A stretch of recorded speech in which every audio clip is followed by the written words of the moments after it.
The results are in. For the past couple of weeks, you guys have been voting for your favorite mood board. Today, we finally have a winner. In this video, we're gonna use the mood board and build an entire brand identity around it. Ciao besties, welcome back to my channel. My name is Viviana, and if you're new here on this channel, we like to talk about branding, we design, we do silly challenges. So if you're into this kind of stuff, I think you just stumbled upon the right channel. In today's video, we're gonna do something very exciting. I have been waiting for this for weeks. We're gonna design an entire brand identity for a brand that we have created together on this channel called Spizzica Chips. They sell chips of all kinds, but they specialize in low-calorie, low-fat, healthy chips. In a previous video, we have designed two mood boards with two different creative directions for this business, and now the client, you guys, has chosen the right mood board, and now we're gonna move forward with it, and we're gonna design the brand identity, the packaging, and everything that the business needs. We are treating this business like a real client, so if you're wondering how the client process works and what the steps are, then keep watching because we're gonna go over everything. So without further ado, let's reveal the winner, the mood board that you guys have chosen by voting here on YouTube, on Instagram, and on TikTok. So drum roll please, the winner is mood board number 2. I am so happy about it. If you watch my video, I think that it was pretty obvious that I preferred this mood board. I honestly couldn't have imagined designing this brand without following the mood board. I don't know, while I was designing both of them, I just knew that that was the correct choice for the brand, and given the brand goals, the values, and what the business wanted to achieve. And I'm so happy that you guys saw that too, because a lot of you were motivating your choices when you were voting for mood board number 2, and you were saying the same exact things that I was thinking. I am so excited. I've said this a million times already, but I am planning a couple of things that you might not expect from me, so I can't wait to get started with this project. But before opening Adobe Illustrator and jumping in on the project, if you find value in this video, make sure to let me know and show you support by liking it. Alright, so let's design a brand identity for our client,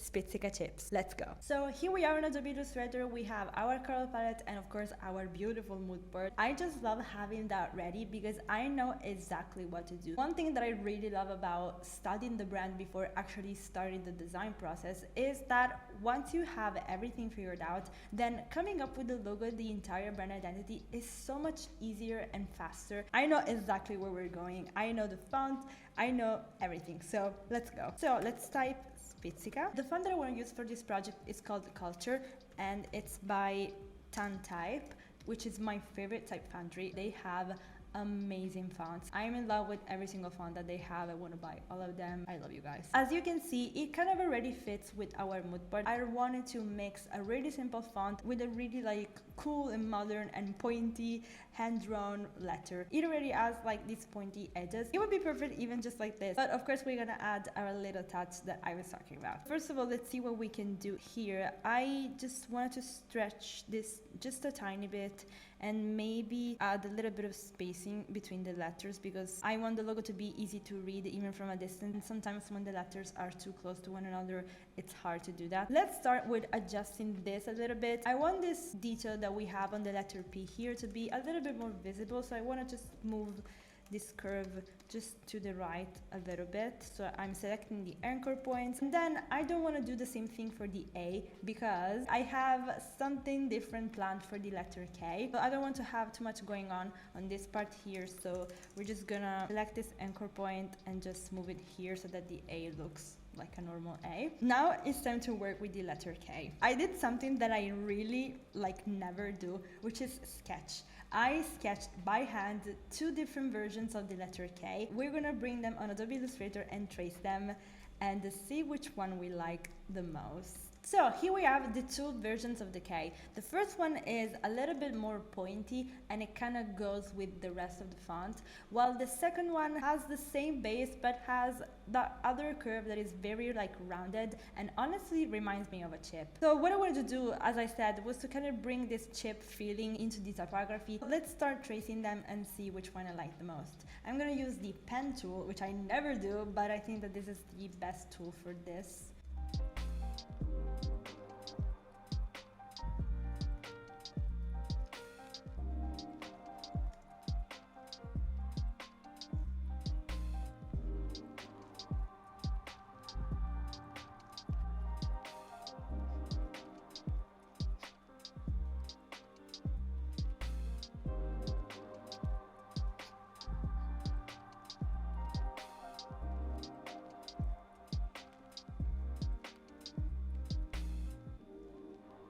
Okay, we have our 2Ks.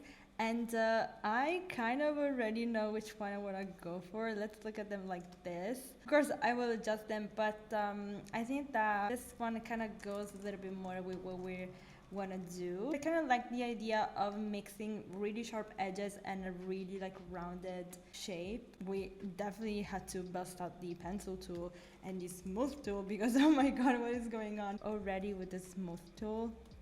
Wow, okay, this looks cool. So I'm gonna play with this a little bit and I will be right back. Okay, I had a little play around and I kind of changed it a little bit. The base shape is basically the same, but I wanted to feel like even more weird. Like the type that you see here on this picture, like you know that is something very like specific. I want the brand to be recognizable just by looking at this K here. I don't know, I just love this curve like here. I think it's so cool. So what I want to do now is get rid of this, get away, and use the offset path tool to, you know, make it pop. I can't believe I just said that. First of all, let's use the offset path tool to see how it works with the rest of the logo. Okay, I love this already. This is so cool. Let's fix a little bit this thing here, for example, because what is going on?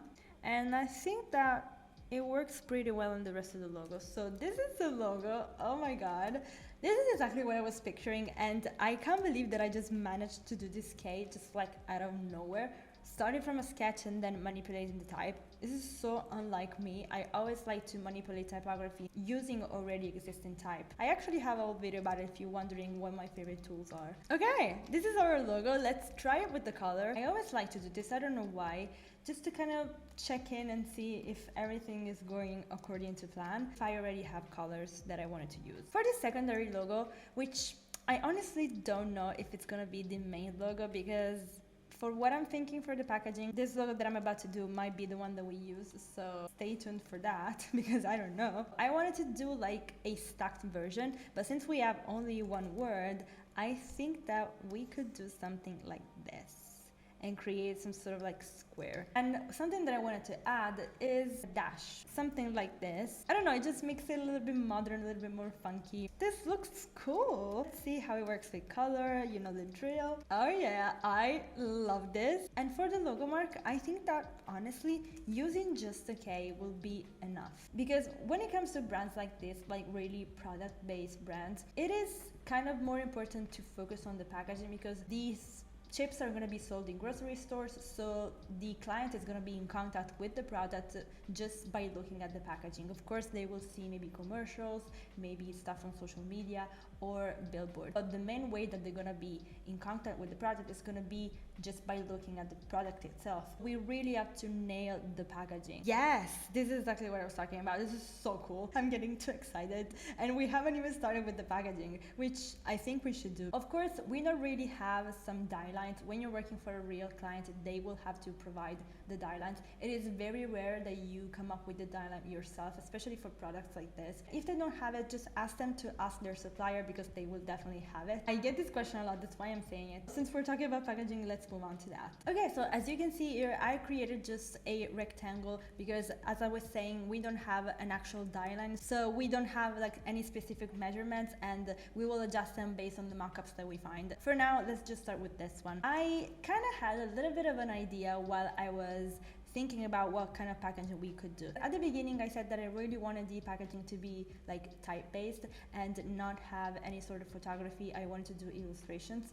But I kind of changed my mind. I'm gonna do something that honestly kind of happens really often with clients, which is merging the two mood boards. Of course, we're gonna still follow this mood board like we have so far, but I thought that I could add photography while still making the packaging very type-based. I saw this pin and it really inspired me to do something similar. I kind of want to bring that into the packaging because, as I said, the target for this business is gonna be young adults. I think that this style, like really modern but like really simple and sleek, can really attract this kind of people. So I am very excited to merge the two ideas and use a really big type but also like put pictures over it, you know? I want to fill as much room as possible with type. So I think that using this logo, the secondary logo, is the best choice because it already has like this this shape, you know? And now I want to bring in the pictures. I have already removed the background from one of the pictures that I wanted to use, and I know that I said that this business really focuses on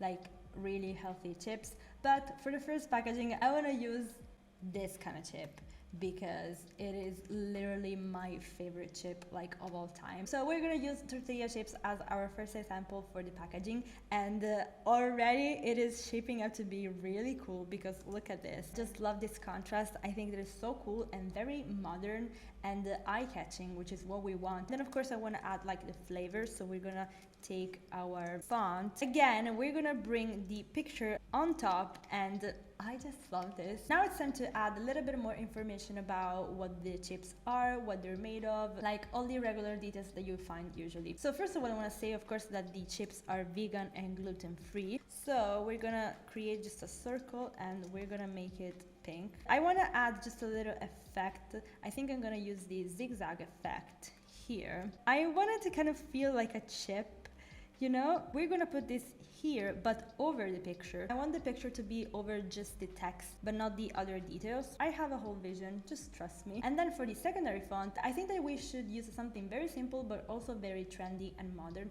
which is Neue Ass. I want this to be very like tight and not so bold. I'm having this whole vision and it is actually a style that I don't do pretty often, but I love it. And then here I'm just gonna put like the details of the packaging. This is looking pretty cool, but there is one last thing that I wanted to add. I want to add just a tiny illustration of like some leaves to make it clear that this product is plant-based, and also to tie back to the mood board because originally I said that I wanted to do some illustrations. I want to put this again over the text and over the picture. Okay, so this is pretty much what I wanted to do. I didn't want to add any more to this because I wanted to keep it simple, clear, and kind of have the focus on the pictures and the typography. This is it. I just love this because I never do this style and I really enjoy it. I obviously am gonna work on other flavors and use all the other colors. I'm gonna put everything on mockups and I will show you everything once I am done. So here I am, I'm back. I cannot wait to show you the entire project. So let me introduce you, Spizzica Chips.